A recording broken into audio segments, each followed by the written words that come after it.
दोस्तों, मौनी अमावस्या के दिन जो बड़ा हादसा हुआ है उसमें 30 से अधिक लोगों ने अपनी जान गंवा दी और सैकड़ों के घायल होने की आशंका है और बहुत लोग अपनों से बिछड़ गए हैं।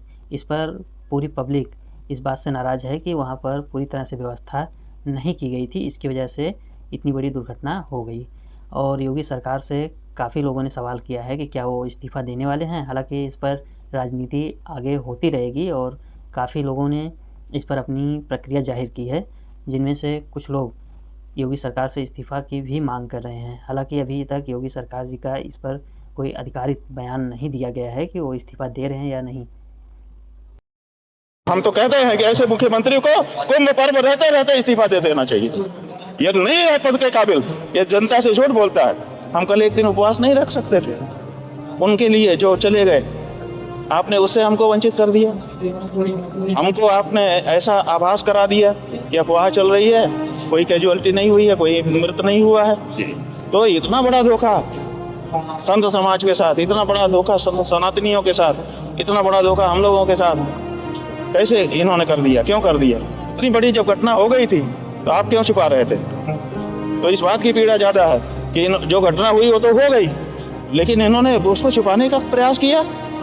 पूरे दिन छुपाए रहे, शाम को जाकर के बोलते हैं कि वो हो गया है। आप पूरे दिन आपको पता ही नहीं था, दुनिया बता रही थी, आपको पता ही नहीं था। तो आज सबसे बड़ी जो हम लोगों के मन में पीड़ा है वो ये है कि हमारा मुख्यमंत्री झूठा है। वो इस बात की पीड़ा है कि वो हमारे साथ घटना घटती है, हम ही से छिपा लेता है और हमको हमारे जो मृतात्मा हैं उनके प्रति संवेदना व्यक्त करने के लिए, उपवास तक रखने के लिए मौका नहीं दिया इस व्यक्ति ने। नरेंद्र मोदी।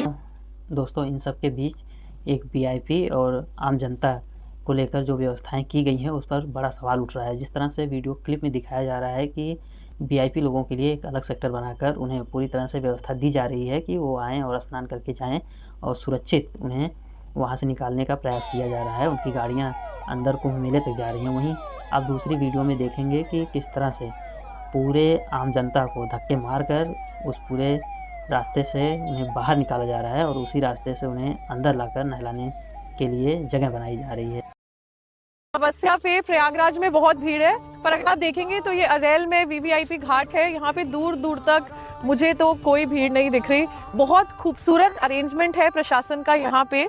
और ये जो जल है सारा जो यहाँ आ रहा है ये त्रिवेणी का ही जल है। संगम नोस से ये जल सीधा यहाँ पर आ रहा है और कल सुबह मैं यहीं पर स्नान करूंगी, पूजा करूंगी और इतनी शांति और इतना खूबसूरत सा मौसम है इस समय प्रयाग का। कल वैसे मौनी अमावस्या है। कहा यह जाता है कि मौनी अमावस्या के दिन मौन व्रत धारण किया जाता है। कल सुबह मैं भी मौन व्रत पे रहूंगी जब तक मैं यहाँ पर त्रिवेणी के जल में स्नान न कर लूं।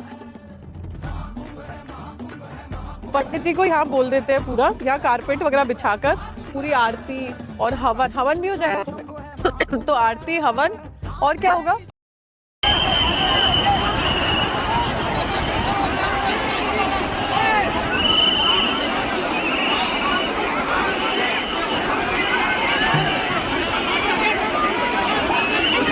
तो ये वीआईपी व्यवस्था और आम लोगों के लिए व्यवस्था, ये दोनों अलग चीज़ें हैं और इस पर बात होनी चाहिए। और ये मुद्दा काफ़ी बड़ा है क्योंकि 30 लोगों की जान गई है और ये कोई आम बात नहीं है।